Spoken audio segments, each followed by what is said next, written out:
Bismillahirrahmanirrahim. Assalamualaikum warahmatullahi wabarakatuh. Alhamdulillahirabbil alamin. Puji syukur mari kita panjatkan bersama kehadirat Allah Subhanahu wa taala.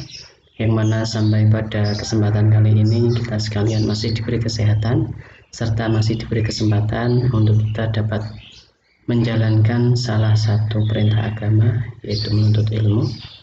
Dan seperti biasa, mari kita awali kesempatan pembelajaran kali ini dengan membaca doa bersama.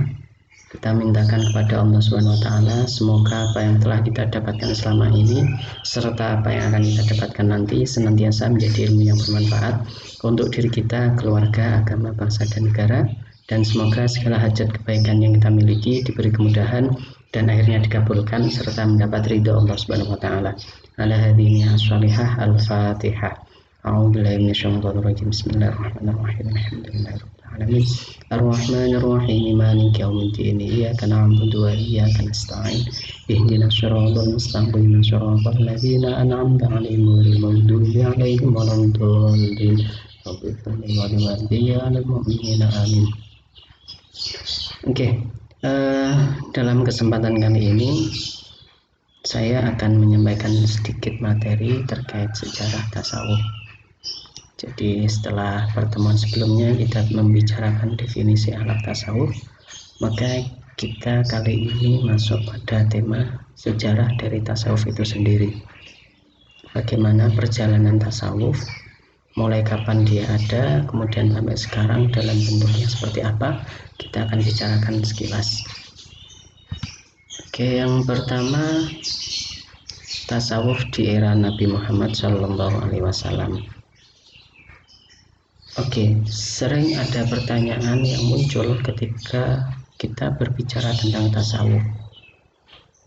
Sebenarnya dalam pertemuan sebelumnya sudah saya singgung, apa iya tasawuf itu sudah ada di era Nabi? Apakah tasawuf itu secara spesifik diajarkan oleh Nabi, atau itu hasil ijtihad dari para ulama-ulama setelah Nabi? Maka dalam kali ini saya ingin menyampaikan bahwa memang tasawuf secara formal itu belum ada di era Nabi. Sekali lagi, tasawuf secara formal, tasawuf secara melembaga, tasawuf secara ilmu yang tersistematis itu belum ada. Kenapa? Karena seperti yang pertama ini, tasawuf di era Nabi adalah suatu realitas tanpa nama. Maksudnya apa? Maksudnya adalah pola hidup Nabi itu adalah dasar dari perilaku tasawuf. Jadi pola hidup Nabi adalah diyakini merupakan benih-benih timbulnya tasawuf. Seluruh pola hidup Rasul dengan jelas memberikan tuntunan seperti yang dilakukan para sufi, misal sikap hidup sederhana, zuhud, tawadhu, memfokuskan diri untuk beribadah kepada Allah Subhanahu wa taala dan lain sebagainya. Maksudnya begini, kita tahu bahwa dalam Islam patron utama atau senternya, tokoh utamanya adalah Nabi, di mana Nabi Muhammad adalah yang membawa risalah Islam kepada kita, kepada umat, kepada yang kemudian sampai kepada kita melalui jalur ulama, melalui kemudian ada tabi'in, kemudian sahabat sampai ke Nabi. Intinya tokoh utamanya adalah Nabi. Maka ketika kita bicara tasawuf, ketika kita bicara tentang cara mendekatkan diri kepada Allah, ketika kita bicara tentang mensucikan jiwa, maka mau tidak mau rujukan utamanya adalah Nabi.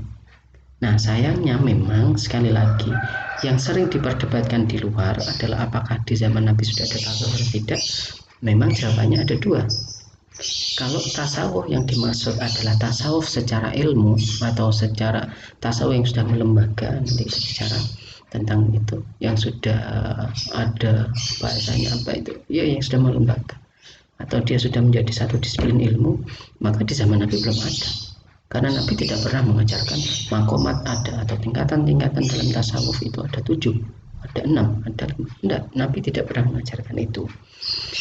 Tapi sikap Nabi sendiri itu sudah mencerminkan dari sikap mendekatkan diri kepada Allah. Kita tahu Nabi itu hidupnya sederhana. Anda bisa cari itu referensinya banyak sekali, baik dalam bentuk hadis, kemudian ada buku-buku riwayat sejarah Nabi. Bagaimana Nabi lebih memilih hidup sederhana dibanding hidup bergelimang harta.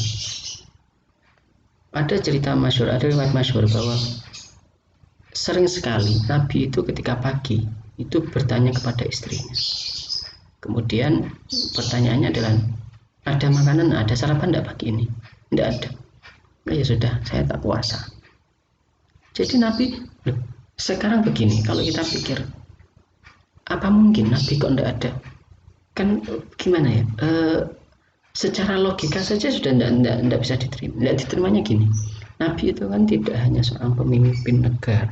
Nabi itu pemimpin, ya selain pemimpin negara, kemudian Nabi itu juga suatu tokoh yang dikagumi, dan pola hidup itu tidak hanya di awal-awal kenabian. Oke, kalau kita bicara awal kenabian mungkin memang Nabi belum begitu berpengaruh di Mekah atau di Madinah, tapi pola hidup sederhana itu selalu dilakukan Nabi. Jadi kan seorang pemimpin negara, kemudian seorang rasul, yang di situ banyak sekali umat yang sahabat-sahabatnya yang kemudian materinya bergelimang harta. Itu sangat mungkin kalau Nabi mau memanfaatkan itu, Nabi bisa bergelimang harta.